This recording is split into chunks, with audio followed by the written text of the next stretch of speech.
चलिए एक प्रार्थना करते हैं, फिर उसके बाद आज की जो बातें हैं आपके बीच में रखेंगे। आइए प्रार्थना करें। सृष्टिकर्ता पिता यीशु के नाम से आपका धन्यवाद। प्रभु जी, मैं जानता हूं वो सब कुछ जो आप चाहते हैं वो होगा और आपकी मर्जी के बगैर कुछ नहीं होगा। प्रभु जी, अगर आपकी मर्जी नहीं है ना तो दरवाजे खुलते हैं ना दरवाजे बंद होते हैं। प्रभु जी, एक पत्ता तक आपकी मर्जी के बगैर हिल नहीं सकता।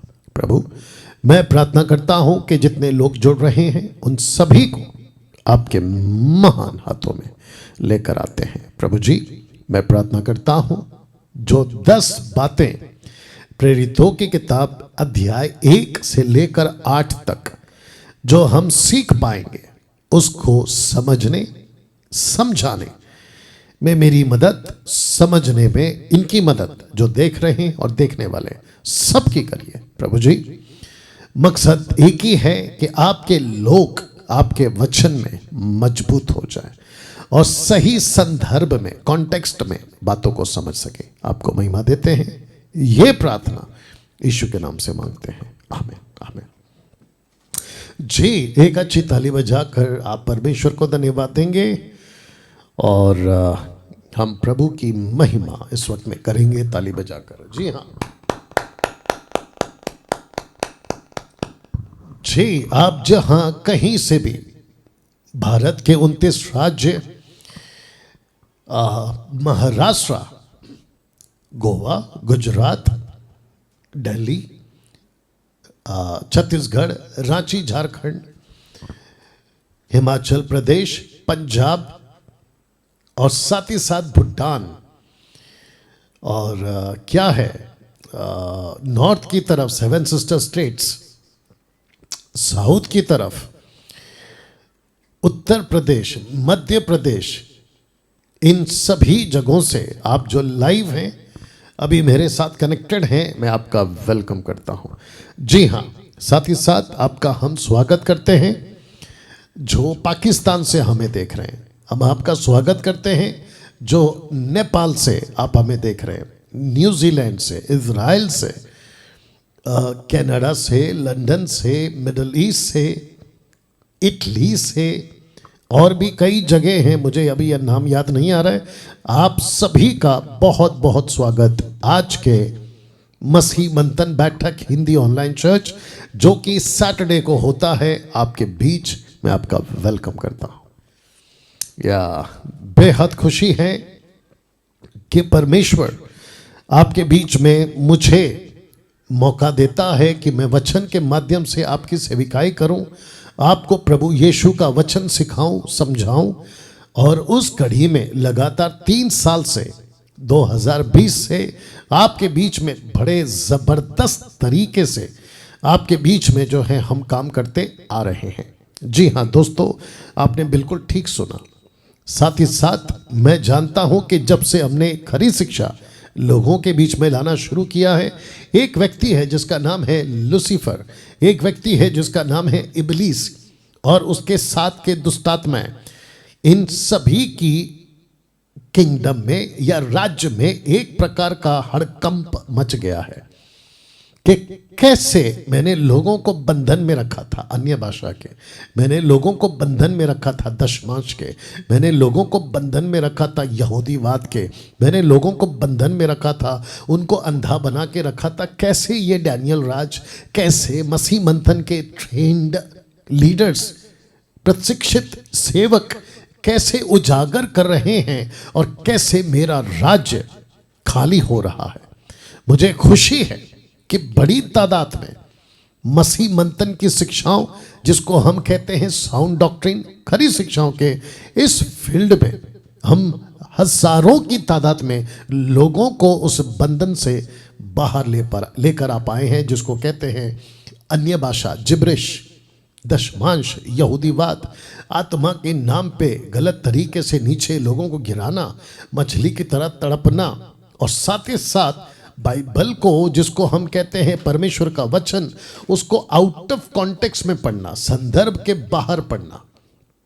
इस पुस्तक को आप जैसे पढ़ोगे ना, आपको लगता है कि बस इसको पढ़ना है, जी नहीं, आपको पढ़ना है संदर्भ में।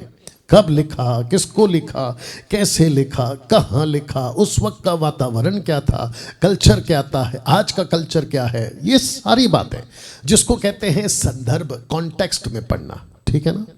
या तो जिसके चलते आपके बीच हमारा प्रयास रहता है कि हम परमेश्वर के बातों को आपके बीच में बिल्कुल सही तरीके से सिखा सके, परमेश्वर के बातों को आपके बीच में रख सके। उस मकसद के साथ मैं आपके बीच में आता हूं और प्रभु का वचन आपको सुनाता हूं ना। दोस्तों, कुछ अनाउंसमेंट्स हैं और उसके बाद आपके बीच हम बातों को रखेंगे। या मुझे लोग पूछ रहे हैं कि आप कैसे हैं, तो अमरनाथ साइन, मैं ठीक हूँ। अब आपके कमेंट्स को पढ़ना मुश्किल है मेरे लिए, लेकिन आपके जो कमेंट्स हैं मैं उसको देख रहा हूँ दूसरे डिवाइस से, तो मुझे बेहद खुशी है कि आप लोग बड़ी तादाद में जुड़ते हैं और आप लोग अपना जो प्रतिक्रिया है देते हैं। जी, आवाज़ बिल्कुल साफ़ है, मैं समझता हूँ। और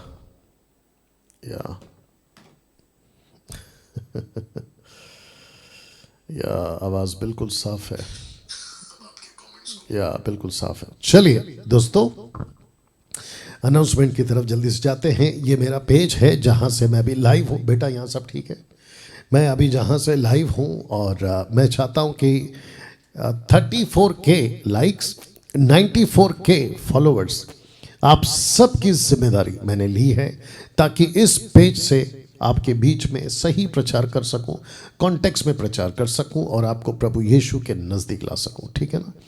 साथ ही साथ यूट्यूब चैनल पे आप मुझे सब्सक्राइब करें, बेल आइकन प्रेस करें और याद रखिए कि डैनियल राज यूट्यूब चैनल से पैसे नहीं कमाता। ये मेरा चैनल है और मैं चाहता हूँ कि सिर्फ देखें नहीं, आप लोग इसको बड़ी तादाद में सब्सक्राइब करें, दूसरों को भी बताएं, क्योंकि ये वो प्लेटफॉर्म्स है मसीह मंथन का जहाँ से आपको किसी प्रकार का कोई मिलावट वचन में नहीं मिलेगा। साथ ही साथ इंस्टाग्राम पे मैं आता हूँ और मैं चाहता हूँ कि आप मुझे यहाँ पे भी फॉलो करें और 3000 के आसपास अभी हम पहुँचने वाले हैं। इसको मैंने अभी तक अपडेट नहीं किया है, जो कि बहुत जल्दी मैं इसको अपडेट करूँगा ना। दोस्तों, मुंबई के जितने लोग हैं, खास करके चेंबूर के इलाके के लोग, मानकुड़, चेंबूर, वाशी, नवी मुंबई, आप लोगों के लिए, अगर आप मुझे जानते हैं, सुनते हैं, आना चाहते हैं, तो मैं इस जगह पे आता हूं जिसको कहते हैं ACF प्रेयर हॉल, अनुशक्ति नगर, अपोजिट टेलीकॉम फैक्ट्री, मानकुड़, मुंबई। इसकी ज़्यादा जानकारी आप पास्टर अजय दासा जी से ले सकते हैं और वो आपको जो है बाकी डिटेल्स बताएंगे। तो मैं यहाँ रहता हूँ और मैं आपको ये भी बता दूं कि यहाँ सब प्रकार की सुविधा है। एयर कंडीशन हॉल है जिसको हमने रेंट पे लिया है। ये एक प्रकार का चर्च है जिसको कहते हैं main line church, ACF prayer hall.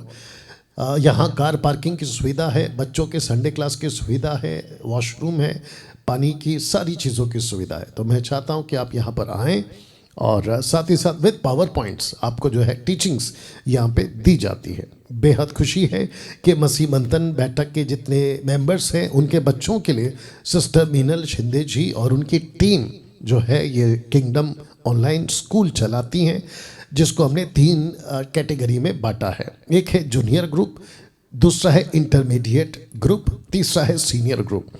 तो जूनियर ग्रुप की उम्र आप देख लें 4 से 7 साल तक की है। इंटरमीडिएट का ग्रुप जो है उसका 8 से 12 साल का है। सीनियर ग्रुप की जो 13 से 16 साल तक का है। तो उनका जो टाइम है वो यहाँ है, पॉज करके बाद में आप इसको देख सकते हैं। अगर आपके बच्चे अभी तक संडे क्लास में नहीं जुड़े हैं, मैं चाहता हूँ कि मीनल जी को आप कॉल करें और वो आपको जो है बच्चों की जो व्हाट्सएप ग्रुप है उसमें आपको जोड़ देंगे ना। साथ ही साथ मसीह मंथन बैठक के ग्रुप से जुड़ने के लिए मैं आपको कहता हूं कि हमें संपर्क करें इन 6 शर्तों के साथ, और जिसको आपको कॉल करना है ये वो 3 नंबर है। ओके, तो पॉज करके ये नंबर ले ले, पॉज करके 3 शर्तें सुन, माफ करना 6 शर्तें सुन ले या पढ़ ले, उसके बाद आपको जो है इस ग्रुप से जुड़ना है। साथ ही साथ मसीह मंथन बैठक भारत के अंदर, विश्व के अंदर, मसीह समाज के अंदर बड़े तेजी से काम कर रहा है, बड़ी तेजी से फैल रहा है। जिस तरीके से लोग जुड़ रहे हैं उसी तादाद से लोग जो हैं विरोध भी हैं, और वो ऑब्वियस है। आज का जो 10 पॉइंट है आप जब सुनोगे आपको क्लियर हो जाएगा, ठीक है ना। साथ ही साथ आपको मैं बता दूं कि अगर आप मुझसे बात करना चाहते हैं डायरेक्ट, तो मैं चाहता हूं कि डॉली जी को आप कॉल कर सकते हैं। ये ऑफिस का नंबर है जो डॉली जी हैंडल करती हैं, और आप उनको संपर्क करके मुझ तक पहुंच सकते हैं, आपकी बात मुझ तक रखवा सकते हैं ना। जितने लोग अभी जुड़े हैं कम से कम 310, मैं चाहता हूं कि आप लोगों को ये भी बता दूं, खास करके मसीह मंथन बैठक के जितने भी क्या कहते हैं सदस्य हैं या जुड़े हैं, कनेक्टेड हैं, और आपको भी बोझ है मेरी तरह, तो मैं चाहता हूं कि आप लोग भी इस बात को समझें कि मसीह मंथन बैठक वर्ल्ड ग्रुप के सभी सदस्यों को मंथली सपोर्टर बनना होगा। मैंने नहीं लिखा है कि बनना ही होगा, नहीं, बनना होगा। 2 कुरिन्थियों 9:7 के हिसाब से कि हर एक जन जैसा मन में ठाने वैसा दान करे। आप जिस ऑफिस से मुझे लाइव देखना चाहते हैं, अभी आप मुझे देखना चाहते हैं, सबसे पहली चीज इसको मेंटेन करना पड़ता है, मुझे खुद को भी मेंटेन करना पड़ता है, और इन सभी के पीछे पैसा लगता है। तो जिसके चलते 2020 से आप जानते हैं कि ये काम लगातार हम करते आ रहे हैं, और जिसके चलते मैं चाहता हूं कि आप इस बात को समझें कि कैसे परमेश्वर का काम बड़ी तेजी से अगर फैलना है तो परमेश्वर का हाथ, परमेश्वर का साथ, लोगों का साथ, और साथ ही साथ में पैसों का। जब ये 3 चीजें आती हैं तो मैं समझता हूं कि परमेश्वर के काम में तेजी आती है। ओके ना, याद रखिए किसी पे किसी प्रकार का कोई जबरदस्ती नहीं है। कल को ऐसा नहीं होना चाहिए, क्योंकि कुछ लोग मेरे कानों में ये न्यूज़ पहुंची है कि देते कुछ नहीं है लेकिन बखेड़ा बड़ा खड़ा कर देते हैं, ऐसा है वैसा है, अलाना है फलाना है। तो मैं हमेशा कहता रहता हूं, हाथी चले बाजार कुत्ते भौंके हजार। ना दोस्तों, मैं चाहता हूं कि आप इसको देखें। मैं आ रहा हूं नागपुर, जी हां, मैं इस महीने के 25 और 26 को, यानी कि month of May 25 and 26 of May को 2023 को मैं आ रहा हूं नागपुर। और वो कौन सा चर्च है जिसको हमने चुना है कि वहाँ कॉन्फ्रेंस करें, और वो चर्च का नाम है 1840 चर्च। तो नागपुर के तमाम लोग इस चर्च का जो एड्रेस है वो जानते हैं, LIC चौक, सदर नगर, नागपुर, माफ़ करें। और नीचे ये जो नंबर है, मैं चाहता हूँ कि पॉज करके आप ये नंबर ले लीजिएगा कि पास्टर सुजाता निखारे जी और साथ ही साथ सिस्टर विजया, आप जो है इन दोनों में से कॉल करके बात कर सकते हैं। याद रखिए कि ये जो कॉन्फ्रेंस है ये सिर्फ और सिर्फ खरी शिक्षाओं के जो फॉलोवर्स है फेसबुक, यूट्यूब, नागपुर से, उन्हीं के लिए है। मसीह मंथन के जो मेंबर्स हैं उनके लिए है, जो खरी शिक्षाओं को पसंद करते हैं और उनको पता है कि बाइबल क्या कहती है, यीशु क्या चाहता है, ऐसे लोग ही इस कॉन्फ्रेंस को अटेंड करें। अन्यथा जिब्रिश वाले, टंग्स वाले, उठा पटक वाले, यहूदीवाद वाले, ऐसा किसी भी वाले इस कॉन्फ्रेंस को अटेंड ना करें, सीधी बात। साथ ही साथ इस कॉन्फ्रेंस के लिए 200 रुपये रजिस्ट्रेशन है, 2 दिन का। ये कॉन्फ्रेंस 2 दिन का है, तो दोनों दिन का कॉन्फ्रेंस का 200 रुपये, तो एक दिन का 100 रुपया, दूसरे दिन का 100 रुपया। 100 रुपये इसलिए है, यानी कि टोटल 200 रुपये इसलिए ताकि आपको दोनों टाइम जो है भोजन दिया जाएगा, फूड, लंच, इसका ध्यान रखेंगे। ओके, तो मैं जितने नागपुर के लोग हैं जो मुझे जानते हैं नागपुर से, अगर आप ये एडिट वीडियो अभी देख रहे हैं तो इनको कॉल करें। और याद रखिए विदाउट रजिस्ट्रेशन आपको एंट्री नहीं है, रजिस्ट्रेशन के साथ ही आपको जो है एंट्री है, और इनको कॉल करके ही आपको आना है। ओके, चलिए। साथ ही साथ आज की जो 10 बातें हैं दोस्तों, यहाँ से आज का जो प्रचार है हम उसको शुरू करने जा रहे हैं।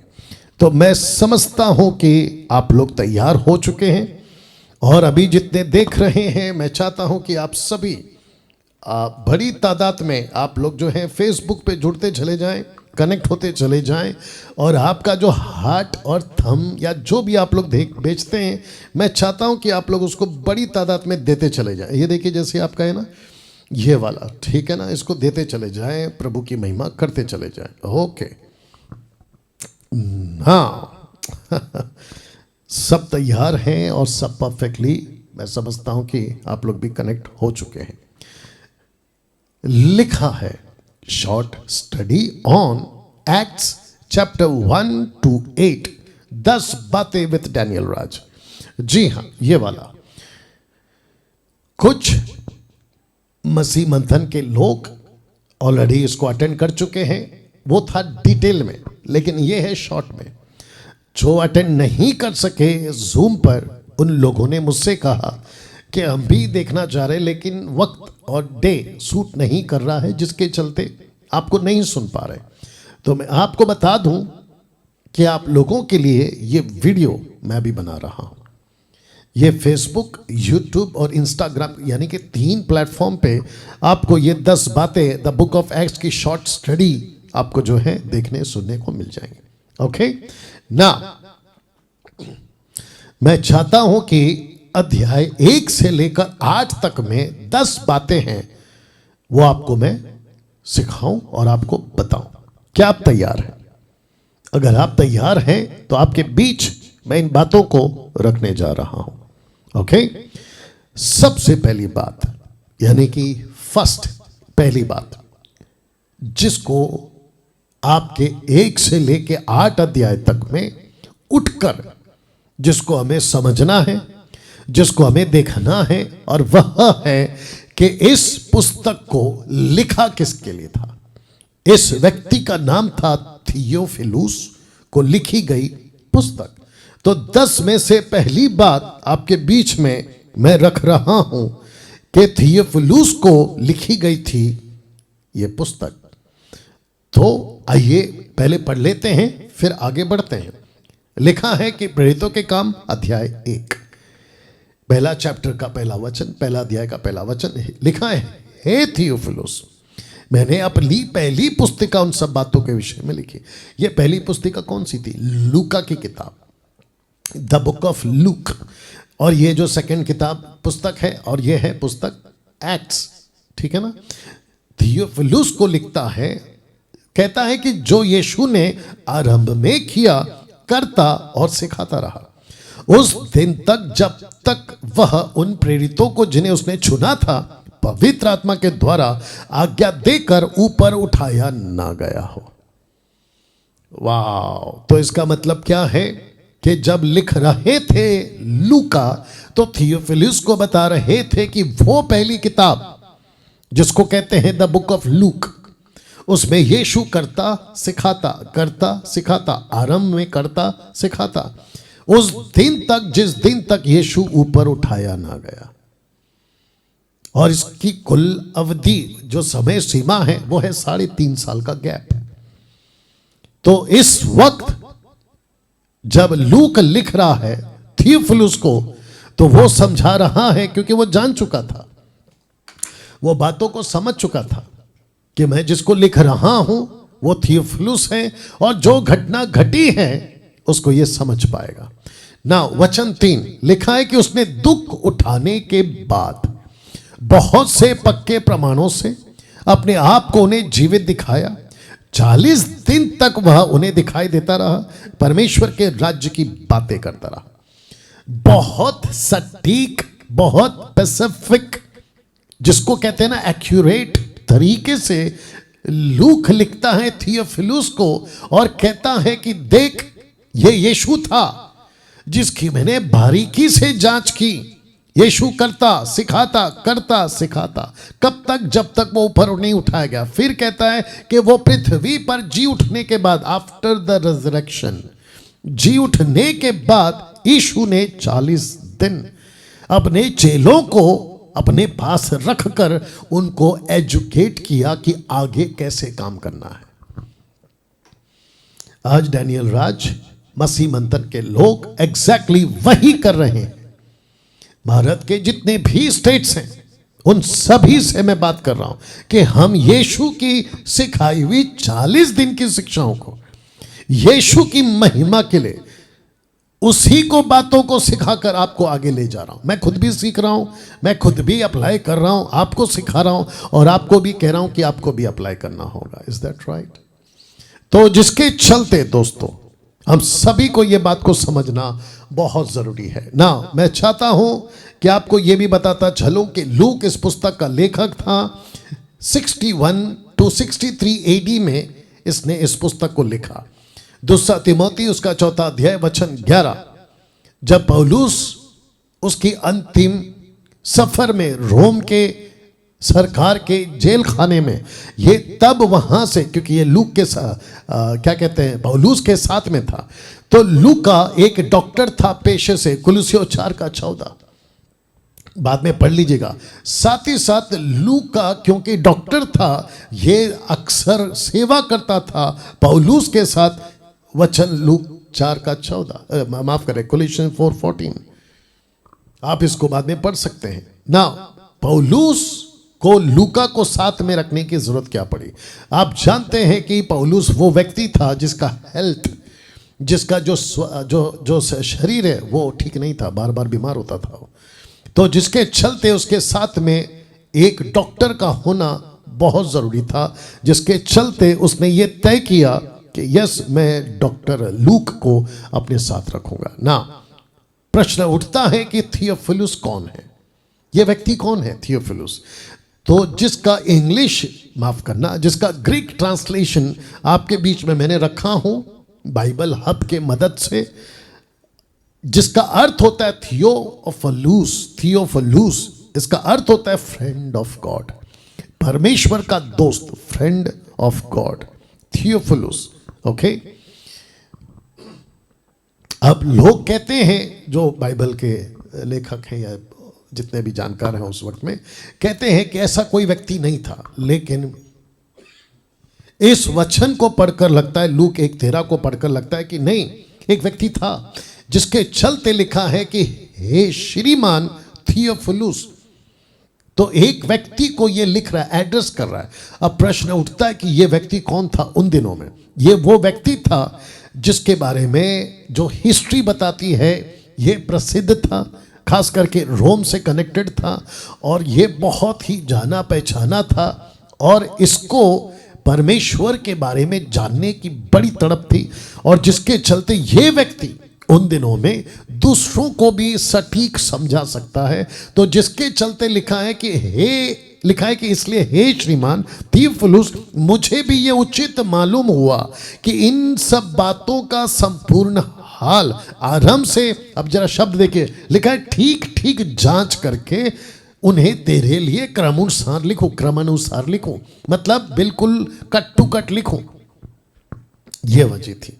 दूसरा कहता है एक्स 1:1 में, कहता है हे थियोफिलुस, मैंने अपनी पहली पुस्तिका उन सब बातों के विषय में लिखी जो यीशु आरंभ से किया और करता और सिखाता रहा। तो इसका मतलब है कि ये व्यक्ति को जिसको लिखा, ये थियोफिलुस वो है जिसका ग्रीक ट्रांसलेशन कहता है फ्रेंड ऑफ गॉड, और ये साथ ही साथ उस वक्त में बहुत प्रसिद्ध व्यक्ति था। ऐसे भी अनुमान या आकलन लगा सकते हैं मेरी तरफ से आपको समझाने के लिए कि यह व्यक्ति वो था जिसको सब सुनते होंगे उन दिनों में। तो अगर ये कहता था कि ये ऐसा है तो ये ऐसा है, लेकिन उसको ऐसा कहने के लिए इसकी भी स्टडी प्रॉपर होनी चाहिए। तो इसने मदद ली लूका की, और हो सकता है कि लूक इसका दोस्त हो या लूक इसका दोस्त हो, ठीक है ना। मैं चाहता हूं कि ये पहला चित्र देख लो, और साथ ही साथ मैं आपको बताऊं कि जब आप एक्स की पुस्तक को पढ़ते हो तो यहां से सब कुछ बदलने लगता है। जी हां, यहां से सब कुछ बदलने लगता है, जिसको कहते हैं Acts is a transitional book. Transitional book, यहां से सब बदल जाता है। Pentecostals group, charismatic groups, Methodist, Baptist, क्या कहते हैं, CNI, Catholic, Marthoman, Lutheran, Brethren, और साथ ही साथ इंडिपेंडेंट वाले जिसने सबसे ज्यादा बेड़ा गर्क करके रखा है मसीह की दया का, उन सब को बताना चाहता हूं कि जब आप पुस्तक को पढ़ते हो प्रेरितों की, तो यहां से सब बदल जाता है। उत्पत्ति की किताब से लेकर यूहन्ना की किताब तक सब आप पढ़ें, उसका ज्ञान हासिल करें। यीशु ने क्या किया उसका ज्ञान हासिल करें। यीशु ने क्या सिखाया उसका ज्ञान हासिल करें। मूसा, अब्राहम, ये वो, दानियल, दाऊद, शाऊल, सबका आप अध्ययन करें, ज्ञान को हासिल करें। लेकिन अगर आपको चर्च चलाना है, आपको अगर मिनिस्ट्री करनी है, तो आपको एक्ट्स की किताब में जो बदलाव, जो जिसको कहते हैं ना कि पूरा का पूरा तख्ता बदल गया था, और मैं रखूंगा, यीशु ने यही तो साफ कहा था कि तुम यरूशलेम को नहीं छोड़ना, लेकिन पिता की प्रतिज्ञा का इंतजार करना, क्योंकि तुमको और तुम्हारे वालों को और जो पीछे थे उनको, पतरस को कह रहे थे यीशु जी, 120 को माफ करना 11 को कह रहे थे यीशु जी, कह रहे थे कि तुमको तो यूहन्ना का बपतिस्मा पता है, लेकिन पवित्र आत्मा का बपतिस्मा बाकी है। उन दिनों की बात कर रहा हूं, अभी तो हम सब ऑलरेडी पवित्र आत्मा पा चुके हैं, ठीक है ना। लेकिन जैसे ही आप पुस्तक पढ़ते हो, आप यहां से आप बदल जाना चाहिए। आपकी डॉक्ट्रिन, आपकी टीचिंग, आपका तरीका, आपका चर्च रहने का तरीका, सोचने का तरीका, टोटल आपको बदल देना है। अगर आप नहीं बदलते तो फिर यीशु के सामने खड़े होकर जवाब देना होगा कि मिनिस्ट्री यीशु की थी तो मर्जी आपने अपनी क्यों चलाई। तो जिसके चलते लिखा है कि एक्ट्स इज अ ट्रांसेशनल बुक, एक बदलाव का किताब है। कभी सुना था? शायद नहीं। आज सुन रहे हो, आप इसलिए सुन रहे हो क्योंकि आपको पवित्र आत्मा के कुकर से पका हुआ खाना ये डैनियल राज खिला रहा है। आई थिंक और एक बात बोल ही देते हैं, मुझे सुनने के लिए आपको मन बनाना होगा, यानी कि डैनियल राज को सुनने के लिए आपको मन बनाना होगा। घमंड की बात नहीं है, प्राइड की बात नहीं है, अक्ल की बात है, दिमाग की बात है। क्योंकि मुझे सब तरह के लोग सुनते हैं फेसबुक पे, मैं जानता हूं, लेकिन जब उनका दिमाग नहीं चलता है जैसा बाइबल कहती है, तो वो अनाप शनाप कमेंट्स में डालते रहते हैं। और मुझे सिवाय एक काम के दूसरा कुछ नहीं करना होता है कि आपको सीधा ब्लॉक करना पड़ता है। अगर आप ब्लॉक नहीं होना चाहते हैं, आगे मुझे देखना चाहते हैं, सुनना चाहते हैं, तो फिर उल्टियां मत किया करो कमेंट्स बॉक्स में, चुपचाप सुना करो।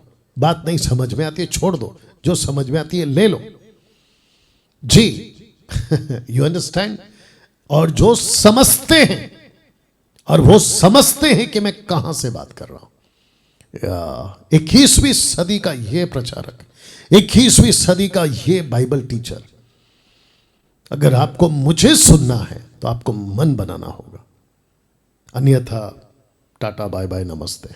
मुझे कोई फर्क नहीं पड़ता है कि अगर मुझे लाइव अगर 2-3 लोग भी देखें, मुझे कोई फर्क नहीं पड़ेगा, क्योंकि 32,000 में से 31,700 घर गए, टाटा बाय बाय नमस्ते। लेकिन 300 को ही इस्तेमाल किया, मैं भी वो 300 ही ढूंढ रहा हूं आज।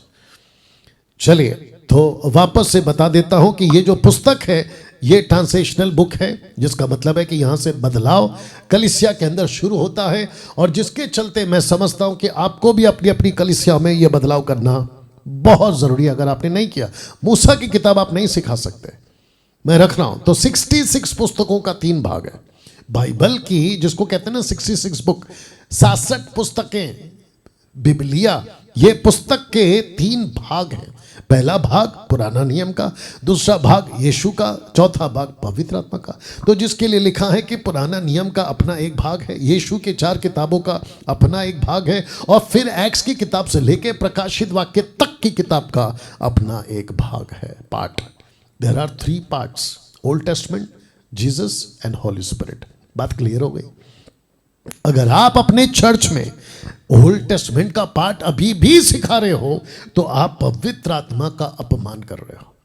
अगर आप यीशु की 4 किताबें, मैं फिर कहता हूं, यीशु ने जो चमत्कार, जो बातें, जो सब कुछ कही, उसमें 90% 4 किताबों में यहूदियों के लिए कंटेन है। कंटेन समझते सामग्री, जो टीचिंग, जो बातें, जो ढांट और जो कही गई थी, 90% यहूदियों के लिए। यीशु ने यही तो कहा यूहन्ना 14 अध्याय में, यीशु ने यही तो कहा यूहन्ना 16वें अध्याय में कि मुझे बहुत कुछ कहना है, मैं तुमसे अभी नहीं कहूंगा, लेकिन मेरे बाद एक आएगा, वो तुमको सब कुछ समझाएगा। तो बात हो रही थी पवित्र आत्मा जी की।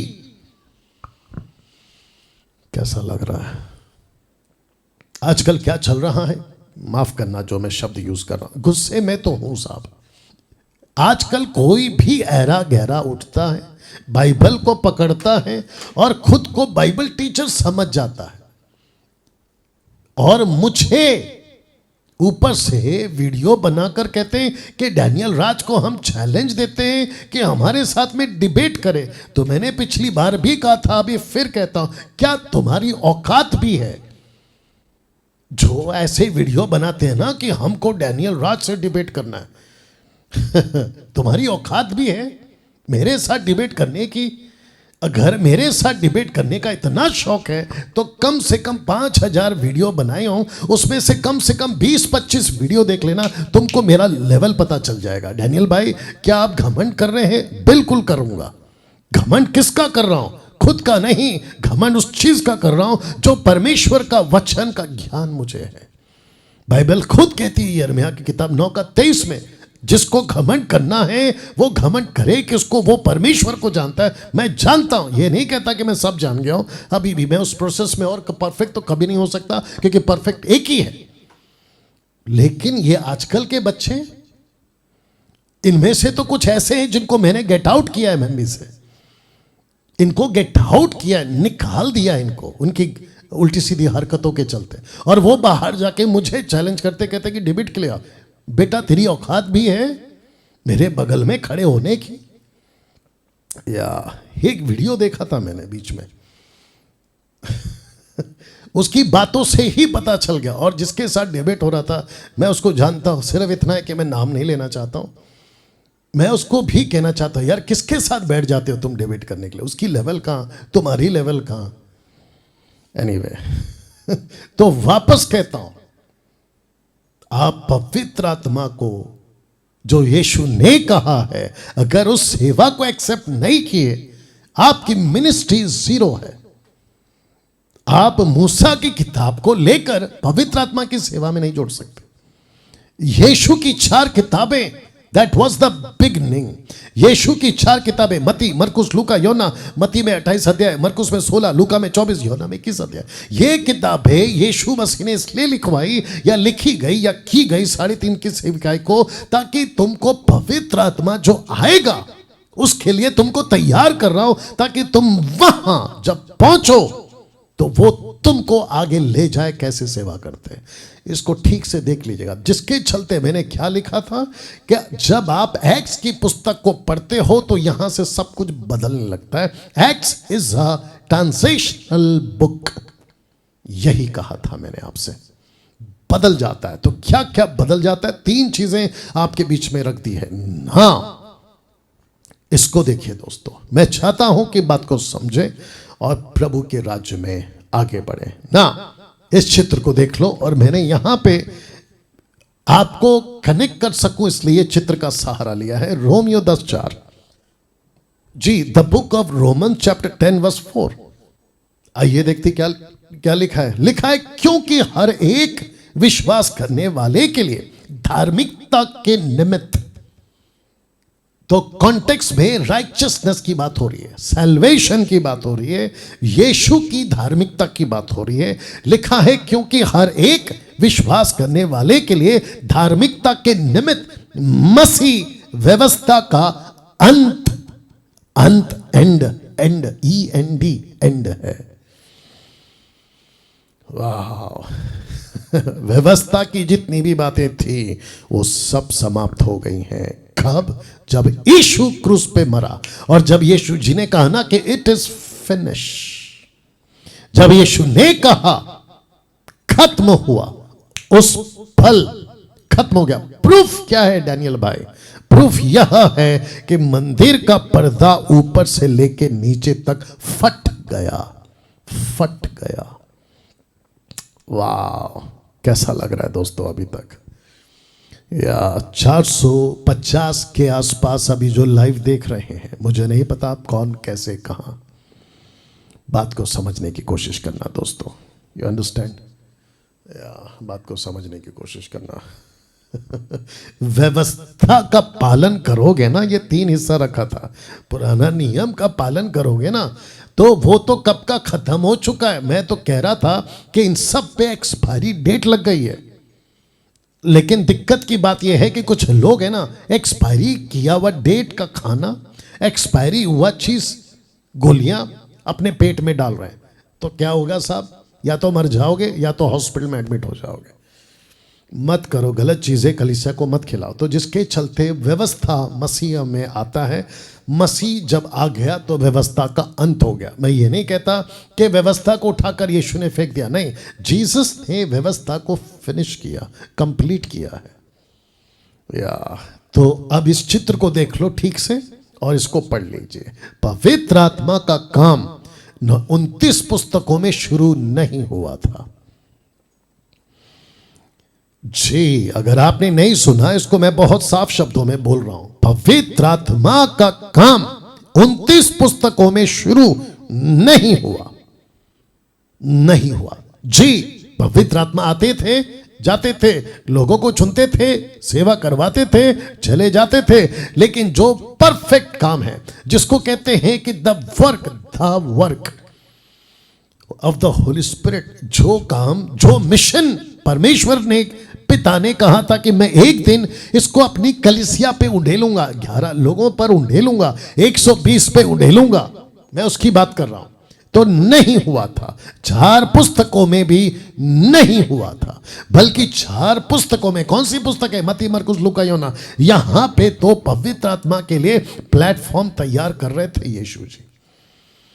कभी ऐसा बातें सुनने को मिलता है? मैं जानता हूं नहीं मिलता है, क्योंकि तेल, पानी, आशीष, अभिषेक के जगह से ये सो कॉल्ड प्रचारक लोग बाहर निकलेंगे, तब तो ये सिखाएंगे ना। अभी तक दूध ही पिला रहे हैं चर्च को, अभी तक दूध का बोतल लेकर ही दे रहे, ओले बच्चे, ओले ओले खा ले, ये वाला चल रहा है सारा आजकल चर्च के अंदर।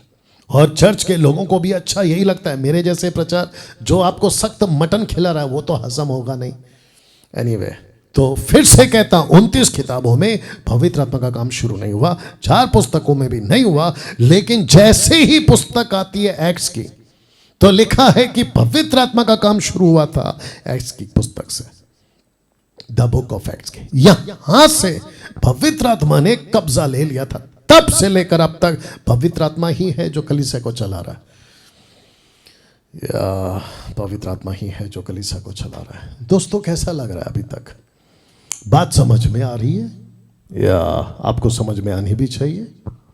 अब आपको और एक चीज बता दूं, आपको जो भी समझना बहुत जरूरी होगा, अगर आपके चर्च का पास्टर, आपके ऑनलाइन प्रीचर, फिजिकल, वर्चुअल, अगर ये बातें नहीं सिखा रहा है जो पवित्र आत्मा सिखाते हैं, तो भैया आपके चर्च को ताला लगाओ, टाटा बाय बाय नमस्ते बोलने का टाइम आ गया आपके चर्च को। या साथ ही साथ आप अभी सीखोगे, ठीक है ना, 10 बातों में से तो ये पहला चल रहा है, आप अभी सीखोगे कि कैसे पवित्र आत्मा लोगों को पिक करता है, उठाता है, उसके अंदर अपनी बातें डालता है और उसको कहता है कि बोलो बोलो बोलो बोलो। डैनियल राज को 2020 में पिक किया, मेरे अंदर उसने अपनी बातें भरी और मुझे कहा बोलो बोलो बोलो। मैं नहीं था ऐसे, मैं आज जो हूं ये पवित्र आत्मा का काम है। पसंद आता है सुनो, नहीं पसंद आता है टाटा बाय बाय नमस्ते, सीधी बात। आप अपना टाइम वेस्ट मत करो, मैं अपना टाइम वेस्ट नहीं करूंगा। और जो मेरे वीडियो बनाते ना मेरे अगेंस्ट में, वो तो ये लोग हैं भौंकने वाले कुत्ते। मुझे नहीं पता चलता है कि उनको मेरे पीछे भौंकने से मिलता क्या है। हाँ, एक चीज मिलती होगी उनको, मेरी वजह से, मतलब मेरे कंधे पे मेरे नाम को बदनाम करके उनका जो चैनल है ना, उसमें से कुछ पैसे कमा सकते हैं वो लोग। तो 90% मेरे विरोध में जो बातें करते हैं, भौंकते हैं ना, आप देख लेना 90% लोगों के वीडियो में आपको जो है ना ऐड मिल जाएगा, एडवर्टाइजमेंट। तो उनका मकसद क्या है? मकसद ये है कि डैनियल राज का बदनामी करो। मैं आपको बताऊं क्यों सबसे ज्यादा मेरे विरोध में बातें क्यों चलती है? क्योंकि मार्केट में डैनियल राज अभी टॉप पे चल रहा है। या वो चाहे बदनामी का क्षेत्र हो या नाम का क्षेत्र हो, या खरी शिक्षाओं के क्षेत्र में पसंद करने वाले हो, या खरी शिक्षाओं के क्षेत्र में बदनाम करने वाले हो, अभी टॉप पे तो मैं चल रहा हूं साहब, ये आदमी चल रहा है। तो लोगों को पता चलता है, बोला किसके थ्रू पैसे कमाए, किसके विरोध में वीडियो बनाकर पैसे कमाए, तो कर रहे हैं। याद रखो कि एक एक चीजें ऊपर रिकॉर्ड की जा रही है, एक एक बात ऊपर रिकॉर्ड की जा रही है। तुम यहां क्या भोगे, तुम वहां वही काटोगे, वही काटोगे। इससे आगे और क्या बोलूं, आगे आप समझदार हैं। अब मैं चाहता हूं कि इसको भी पढ़ लो। लिखा है पवित्र आत्मा ने खतरनाक की शिक्षाएं नहीं दी थी एक्ट्स की किताब से। डंके की चोट पे बोल रहा हूं, पढ़ लेना। प्रेरितों की किताब से प्रकाशित वाक्य तक की किताब में आपको कहीं नहीं मिलेगा पवित्र आत्मा के भरे सेवकों ने कभी कहा हो कि जाओ खतना करो, नहीं मिलेगा, आपको नहीं मिलेगा। आप तिमोथी की बात मत करिए, जो पौलुस ने करा वो कॉन्टेक्स्ट अलग है। लेकिन जिसको कहते हैं ना डॉक्ट्रिन, जिसको कहते हैं ना सिद्धांत, पवित्र आत्मा ने कभी नहीं कहा कि किसी व्यक्ति का जब तक खतना ना हो यहूदीवाद के तरीके से उसका उद्धार नहीं हो सकता। ऐसा कभी नहीं कहा। दूसरा, पवित्र आत्मा से भरे सेवकों ने दशमांश देना ही है, ऐसा कभी नहीं सिखाया, नहीं सिखाया। पैसा जरूरी है, बिल्कुल जरूरी है। मैं भी कहता हूं ना, पैसा के बगैर काम नहीं होता है। अगर ये ऑफिस को रन करना है, यहां पर एसी चल रहा है, लाइट चल रहा है, यहां का मेंटेनेंस है, और मुझ जैसे आदमी को इस लेवल पे, इस क्वालिटी पे वीडियोस बनाने के लिए खूब पैसा लगता है। इन सब के लिए पैसा जरूरी है। लेकिन दशमांश के नाम पे 10% का हुक समझते ना, हुक 10% का हुक चर्च के मेंबरों के पीछे लगाकर उसको एक एक तारीख को ऐसा खींचते रहना, कहां है दशमांश, कहां है दशमांश, नहीं तो शादी नहीं कराएंगे, मैयत नहीं कराएंगे। आपको यह दादागिरी करने के लिए किसने बोला? क्योंकि प्रेरितों की किताब में यह शिक्षा नहीं है। जो भी देते थे अपनी मर्जी से देते थे। अरे 10 क्या देते थे साहब, पूरी की पूरी प्रॉपर्टी बेच के पतरस के पांव पे रखते थे, यह था पैसा। तुम 10 के टक्के में लोगों को बांध के रख रहे हो और ये कह करके आशीष आएगी। अभी नागपुर के पहले अमरावती आता है। अमरावती में हमारा एक सदस्य है, एमएमबी का मेंबर है, नाम नहीं लूंगा, उसका एक्सीडेंट हो गया था। देखिए मूर्खता, देखिए क्या चीज़ है। जो पहले चर्च में जाता था, जो पास्टर है, उसका भी नाम नहीं लूंगा, हालांकि मैं अच्छे से जानता और वो भी मुझे अच्छे से जानता है। इस व्यक्ति का एक्सीडेंट हो गया, जैसे तैसे एक्सीडेंट हो गया। उसको पता चला तो कॉल करके क्या बोलता है पता है? तुम दशमांश नहीं देते हो इसलिए तुम्हारा एक्सीडेंट हो गया। अब बताइए, इस व्यक्ति को मैं महामूर्ख नहीं बोलूं तो क्या बोलूं? इसका मतलब ये हुआ, मैं उस पास्टर को पूछना चाहता हूं जिसका मैं नाम नहीं ले रहा हूं, क्या तुम्हारे चर्च में जितने दशमांश देते हैं क्या वो कभी तकलीफ में नहीं आए? ऐसा प्रूफ करके बता दो, मिनिस्ट्री फेसबुक यूट्यूब पे बात करना छोड़ दूंगा। नहीं कर सकते, क्योंकि मैं आ चुका हूं तुम्हारे चर्च में, तुम्हारे चर्च में मैं आ चुका हूं और जान चुका हूं। You understand? या हद है यार। तुम्हारा बेटा बीमार था, क्या मुझे नहीं पता? तो क्या वो दशमांश नहीं देता था? क्या वो तुम उसके बिहाफ में दशमांश नहीं देते थे? फिर वो कैसे बीमार पड़ गया? क्या पागलगिरी चल रही है? और इसका एक्सीडेंट हो गया तो कहते हैं कि दशमांश नहीं दिया इसीलिए आपका एक्सीडेंट हो गया। वाह बेटा, इसको कहते हैं पागलगिरी। और ऐसी टीचिंग पवित्र आत्मा ने कभी नहीं दी। व्यवस्था का कोई भी नियम आपको पालन नहीं करना है, यह साफ आपको मैं हिदायत कर रहा हूं। व्यवस्था का कोई भी नियम आपको पालन नहीं करना। क्यों? क्योंकि व्यवस्था, मसीहा जब आए थे तो व्यवस्था का अंत हो गया। यही तो आपको बताते आ रहा हूं। कैसा लग रहा है दोस्तों? तो व्यवस्था का आपको कोई पालन नहीं करना है। दूसरी बात, ये थी पहली बात। दूसरी बात, पिता की प्रतिज्ञा, पवित्र आत्मा का बपतिस्मा। ना चिंता नहीं करना कि आज 10 का 10 पॉइंट कवर नहीं हो रहा है, इसका कोई चिंता नहीं करना, क्योंकि मैं इसको अगले हफ्ते भी कंटिन्यू कर सकता हूं, तो चिंता नहीं करना, ठीक है ना। दूसरी बात, पिता की प्रतिज्ञा, ब्रैकेट में पवित्र आत्मा का बपतिस्मा। आइए सुनते हैं इसी अध्याय के 4 वचन में, दूसरे अध्याय के 4 वचन में, माफ करें, चेलों से मिलकर, पहले अध्याय के 4 वचन, चेलों से मिलकर उन्हें आज्ञा दी, यरूशलेम को ना छोड़ो, परंतु पिता की उस प्रतिज्ञा के पूरे होने की बाट जोते रहो, जिसकी चर्चा तुम मुझसे सुन चुके हो। ये रहा पहला अध्याय का 4 वचन, और अभी जो आएगा वो आएगा दूसरा अध्याय का आगे वाला वचन, ठीक है ना। तो ये पहला एक का 4 चल रहा है, फर्स्ट चैप्टर वर्स 4 चल रहा है, ठीक है, कंफ्यूज नहीं होना। नाउ प्रतिज्ञा शब्द है प्रतिज्ञा, तो पिता परमेश्वर ने प्रतिज्ञा किया था अपने बेटे के द्वारा कि अपने चेलों को तैयार करो, 120 को तैयार करो, 12 को तैयार करो, 11 को तैयार करो, उनको तैयार करके रखो, क्योंकि मैं आत्मा को भेज रहा हूं, मैं आत्मा को भेज रहा हूं। यार ओके, मैं आत्मा को भेज रहा हूं। लिखा है वचन 5 में, क्योंकि यूहन्ना ने तो पानी में बपतिस्मा दिया, परंतु थोड़े दिनों के बाद, दैट मीन जीसस के उठा लिए, असेंशन ऑफ जीसस क्राइस्ट के बाद 10 दिन के बाद तुम पवित्र आत्मा से बपतिस्मा पाओगे। वाह। अब आपको जल्दी से कुछ बता दूं कि ये जो बपतिस्मा है ना, ये ऑलरेडी हो चुका है कलीसिया का। बहुत ध्यान से सुनना, जब यीशु का जन्म हुआ था ना, जिसको कहते दूसरा आदम, तो जैसे यीशु का जन्म हुआ तो पहले आदम का जो कनेक्शन था ना, कट गया।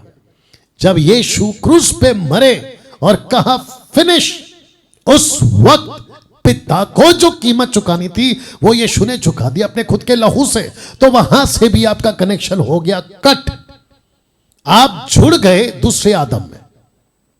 वैसे ही जब पवित्र आत्मा नीचे उतरा और कलीसिया का बपतिस्मा हुआ, यानी 120 का 11 का, उसमें आपका कभी बपतिस्मा हो गया, आप आत्मिक तौर पे उसमें गिने जाते हो।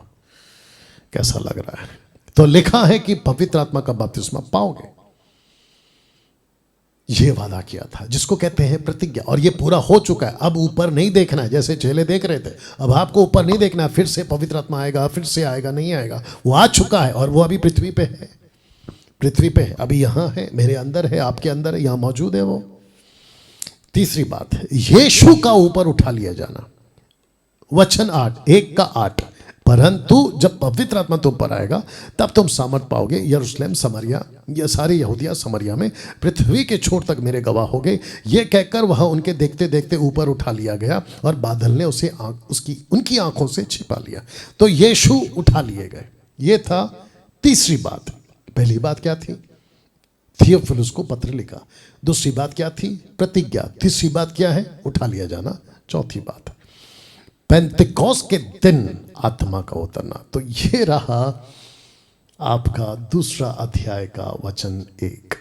तो लिखा है दूसरी अध्याय वचन 1 में, जब पेंतिकोस्त का दिन आया, आफ्टर 10 डेज, 10 दिन के बाद आया, तो वे सब 120 ब्रैकेट में मैंने लिखा है, एक जगह इकट्ठे थे।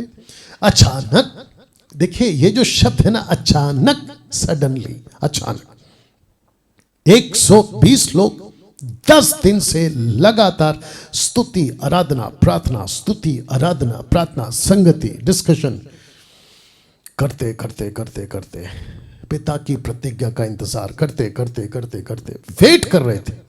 अचानक आकाश से बड़ी आंधी की सी सनसनाहट का शब्द हुआ, उससे सारा घर जहां वो बैठे थे गूंज गया और उन्हें आग की सी जीभें फटती हुई दिखाई दी और उनमें से हर एक के ऊपर आ ठहरी। 120 के ऊपर आकर ठहर गई, 120 के ऊपर आकर ठहर गई। आप नहीं समझे? समझाता हूं। परमेश्वर पिता ने आज से 2023 साल पहले पवित्र आत्मा को भेजने का प्रतिज्ञा यहां पे पूरा कर दिया था, कर दिया था। You understand? अगर आज के सो कॉल्ड प्रचारक, पास्टर्स, अगर चर्च को ये कहते हैं कि मैं हाथ रख रहा हूं, तुमको अभी पवित्र आत्मा मिलेगा, या मैं फूक रहा हूं या थूक रहा हूं, तुमको अभी पवित्र आत्मा मिलेगा, इससे बड़ी मूर्खता कुछ और नहीं हो सकती। क्योंकि कलीसिया को पवित्र आत्मा का बपतिस्मा उस दिन दे दिया गया था। मुझे नहीं पता बाइबल कौन सी पढ़ते हैं, कैसे पढ़ते हैं, किस कॉन्टेक्स्ट में पढ़ते हैं, कलीसिया को क्या सिखाते हैं। पवित्र आत्मा आज की तारीख में पृथ्वी के ऊपर ऑलरेडी आ चुका है। विश्वासी को कब मिलता है, मैं इसके ऊपर वीडियो बना चुका हूं। विश्वासी यानी कि नया व्यक्ति को कब मिलता है पवित्र आत्मा? उसी दिन जिस दिन वो अपना जीवन प्रभु को देता है। दैट्स इट, उस दिन उसको मिल जाता है। उसके बाद उसकी जो ताकत है, किसकी? व्यक्ति की, वो खुद को कैसे एजुकेट करता है, कैसे परमेश्वर में समर्पित जीवन जीता है, उसके बाद पवित्र आत्मा उसको लेकर इस्तेमाल करता है। डैनियल भाई, धान कैसे मिलते हैं? धान उसको तब मिलेगा जब वो सेवा करेगा। देखिए, मैकेनिक जो होता है ना, उसके पास में टूल बॉक्स, मतलब उसका जो औजार होता है ना, उसका बक्सा रहता है तैयार, लेकिन वो औजार का इस्तेमाल कब करता है? जब उसके पास में काम आता है तब। यहां काम नहीं हो रहा है, वो औजार का इस्तेमाल क्यों करते बैठेगा भाई? आपको परमेश्वर का दान तब मिलेगा जब तुम काम करोगे, सीधी बात। और वो भी दान आपको नहीं मांगना है, परमेश्वर तय करेगा कि किसको क्या दान देना है। वाह, कैसा लग रहा है। 480 लोग जो अभी मुझे देख रहे हैं फेसबुक पे, मैं चाहता हूं खूब शेयर करें, वॉच पार्टी करें ना। लिखा है कि आग की जीभें फटती हुई दिखाई दी, उनमें से हर एक के ऊपर आग ठहरी। अब प्रश्न उठता है कि डैनियल भाई, क्या ऐसा हमारे साथ होगा?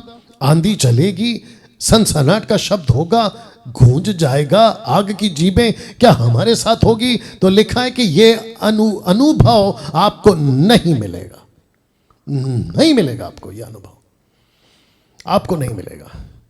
ये सिर्फ और सिर्फ जैसे यीशु ने योना की किताब उसका 20वां अध्याय वचन 21, 22, 23 में अपने 10 चेलों पर, क्योंकि थोमा वहां पे नहीं था, उनके ऊपर फूका, तो थोमा के ऊपर नहीं फूका। 120 के ऊपर यीशु ने नहीं फूका, सिर्फ 10 के ऊपर फूका। तो क्या वहां झगड़ा करते बैठेगा थॉमस, थोमा के मेरे ऊपर क्यों नहीं फूका? जो फूकना था ना, वो यही था, आंधी की सनसनाहट। तो ये वो आंधी नहीं थी जो हवा से या किसी बादल से चलती है, ये यीशु है जो उन्होंने कहा था कि ऐसे मैं पवित्र आत्मा भेजूंगा, जिसको कहते हैं फूकना। You understand? अगर आज कलीसिया बोलेगी, कोई भी उल्टा सीधा आधा अधूरा ज्ञान का सेवक, जिसकी गिनती में महामूर्खों में रखता हूं, अगर वो कहेंगे हाथ उठाओ अभी आंधी चलेगी, हाथ उठाओ कलीसिया अभी आग गिरेगा, बकवास, नहीं होगा। अच्छा, ऐसे कैसे बोल दिया डैनियल भाई? तो ये जो नीचे गिरते हैं और ये जो हरकतें होती हैं, ये क्या है फिर? इसको कहते हैं दूसरी आत्मा। मैं जिसकी बात कर रहा हूं पवित्र आत्मा। एक है पवित्र आत्मा और एक है दूसरी आत्मा। यह दूसरी आत्मा कहां है लिखा है डैनियल भाई? 2 कुरिन्थियों 11 अध्याय वचन 4 पढ़ लो, लिखा है कोई दूसरी आत्मा, ये लूसीफर की आत्मा है जो तुमको नीचे गिराती है। एक पास्टर है पंजाब का, नाम नहीं लूंगा, वो खुद भी गिरता है, दूसरों को भी गिराता है, हाथ रखकर खुद ही तड़पते रहता है, घोड़ा सा है वो। विचित्र प्राणी है साहब, विचित्र प्राणी है वो। और कलीसिया इतनी अंधी है, कलीसिया इतनी मूर्खता की तरफ आगे बढ़ रही है कि उसको स्वीकार करके कह रही है अरे प्रभु का सामर्थ, प्रभु का सामर्थ। इससे बड़ा बकवास और क्या हो सकता है? यह अनुभव आपको नहीं मिलेगा। वचन 4, और वे सब पवित्र आत्मा से भर गए।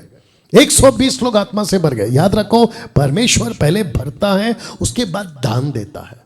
आजकल नाटक क्या चल रहा है कि जब तक तुमको अन्य भाषा जिब्रिश नहीं मिलेगा, तब तक तुमको पवित्र आत्मा नहीं मिलेगा। तो फिर ये ऑर्डर तुम कौन होते हो चेंज करने वाले? परमेश्वर पहले भरता है, फिर दान देता है। लिखा है कि वे सब पवित्र आत्मा से भर गए, जिस प्रकार आत्मा ने उन्हें बोलने की सामर्थ्य दी, और वो था ग्लोसा, नॉट जिब्रिश, रबा रबा शाबा शाबा नहीं, वो था ग्लोसा, जिसको कहते हैं पृथ्वी की भाषा। रखूंगा, वे अन्य अन्य भाषा, प्लूरल फॉर्म, अन्य अन्य भाषा बोलने लगे। एक भाषा नहीं, रखूंगा कम से कम 16, एक भाषा नहीं 16। तो लिखा है कि वो अन्य अन्य भाषा बोलने लगे।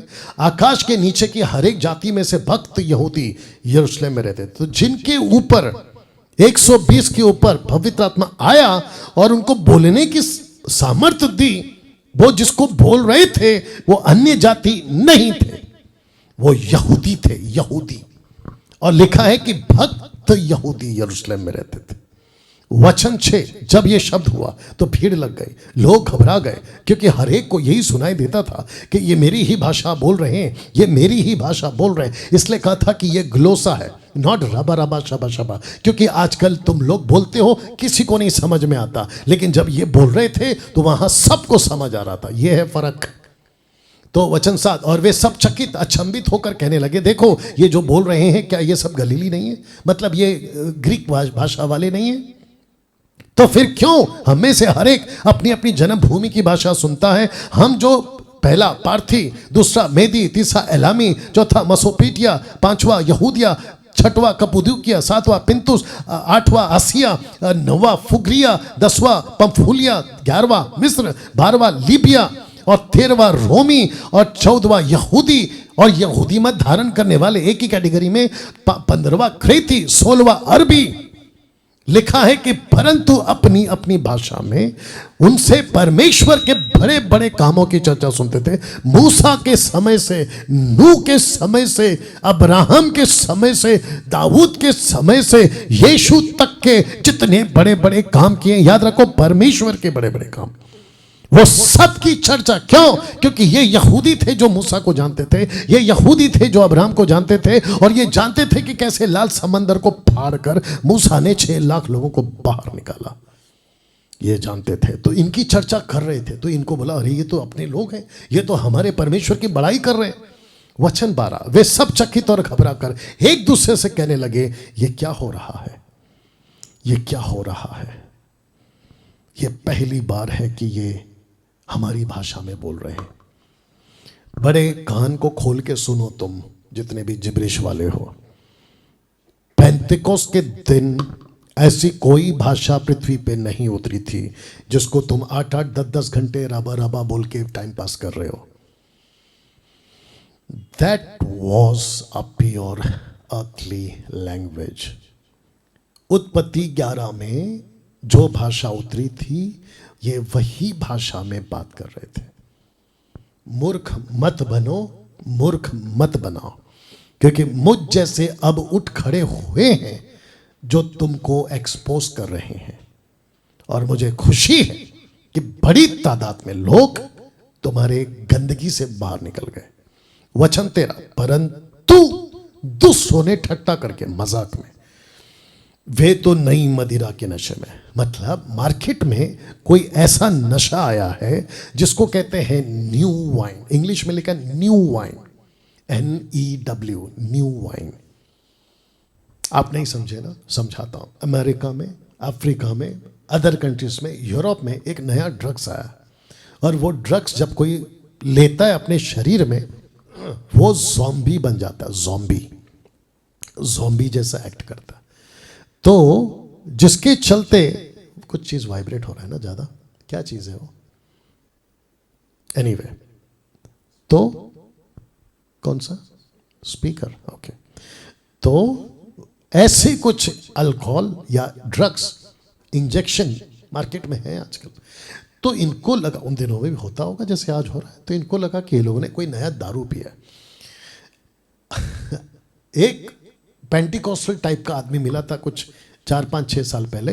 मैं उसको अपनी गाड़ी में बिठाकर समझा रहा था। तो कहते हैं कि देखो, ये लोग कह रहे हैं कि ये लोग ने दारू पिया हुआ है। तो कहते हैं कि जब पवित्र आत्मा आता है ना तो उसको होश नहीं रहता। वाह बेटा, कहाँ लिखा है कि जब पवित्र आत्मा आता तो आदमी होश में नहीं रहता? जब आदमी दारू पीता है ना तब होश में नहीं रहता। तो कहते हैं कि देखो, जब उसने पवित्र आत्मा उतरा तो लोगों ने कहा कि इसके देखो ये तो नशे में है। तो वो आदमी जो पवित्र आत्मा भर जाता है ना, जो इसको मिलता है ना, वो ऐसा झूमते रहता है। अब बताओ मैं क्यों कहता हूं महामूर्खों को? ऐसा मैं क्यों कहता हूं? अब आप पता लगा लो। यहां मजाक चल रहा है, लोग उनका मजाक उड़ा रहे हैं। यीशु ने कहा कि कोई पवित्र आत्मा का मजाक उड़ाए उसको माफी नहीं है, और तुमने इनके मजाक को डॉक्ट्रिन बना दिया। मुंबई के अंदर एक पास्टर है, नाम नहीं लूंगा, अगर लूंगा तो उसकी भी हालत खराब हो जाएगी।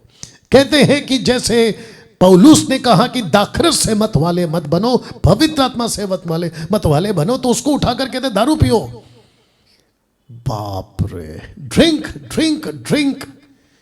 ए पागल, कैसे बाइबल पढ़ता है तू? और फिर तेरे को मूर्ख नहीं बोलूं तो फिर क्या बोलूं? मैं वापस कह रहा हूं, मुझे सुनने के लिए ना आपको मन बनाना होगा, नहीं तो मेरे को बर्दाश्त नहीं कर पाओगे तुम लोग। अब इसके मजाक को पौलुस ने, माफ करना, पतरस ने क्या सपोर्ट किया? आइए सुनते हैं।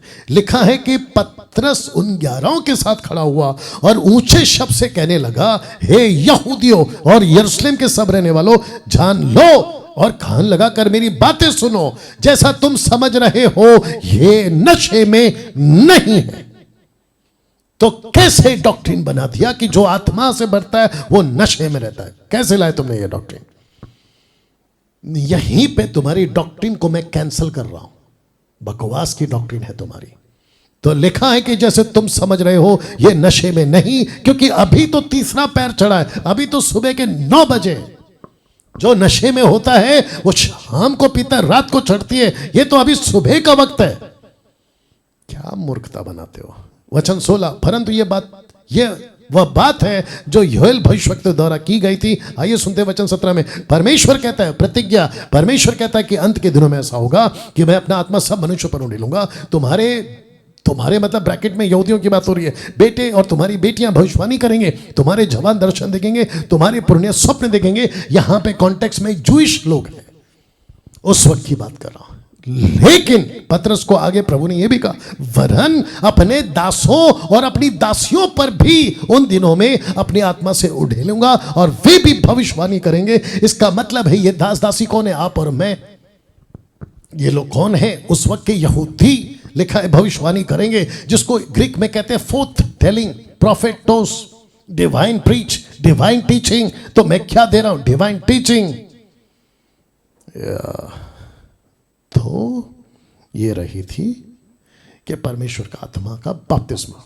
पतरस की पहली कलीसिया जहां सिर्फ यहूदी ही होते थे और जहां सिर्फ यीशु के नाम का बपतिस्मा लिया गया था, क्योंकि 3000 ने यीशु के नाम का बपतिस्मा लिया था। यहां कोई भाषाओं में बातें की, यहां कई भाषाओं में बातें की जाती थी, यहां पे बहुत सारी भाषाओं में प्रचार होता था इनका। अब जब यहां पे मैंने कहा कि बपतिस्मा यीशु के नाम पे लिया गया, किसने दिया? पतरस ने। किसने लिया? यहूदियों ने। लेकिन आप कौन है? यहूदी नहीं है, आप और हम अन्य जाति है। तो एक्ट्स चैप्टर 2 और वर्स 38 का टीचिंग हमारे पे मत थोपो।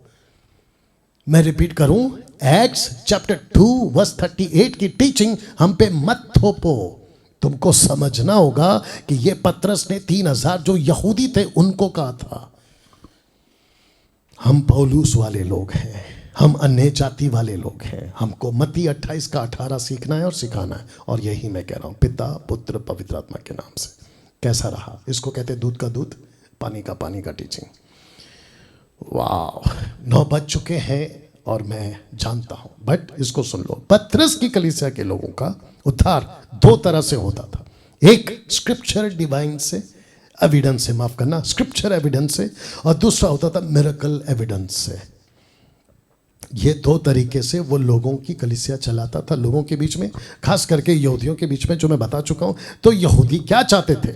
स्क्रिप्चर कहां लिखा है बताओ, मूसा, अब्राहम, यीशु, सबका बताओ, स्क्रिप्चर एविडेंस। फिर दूसरा, चिन्ह बताओ, साइन दो, हमको कोई प्रूफ करो। क्या है? मिरेकल्स।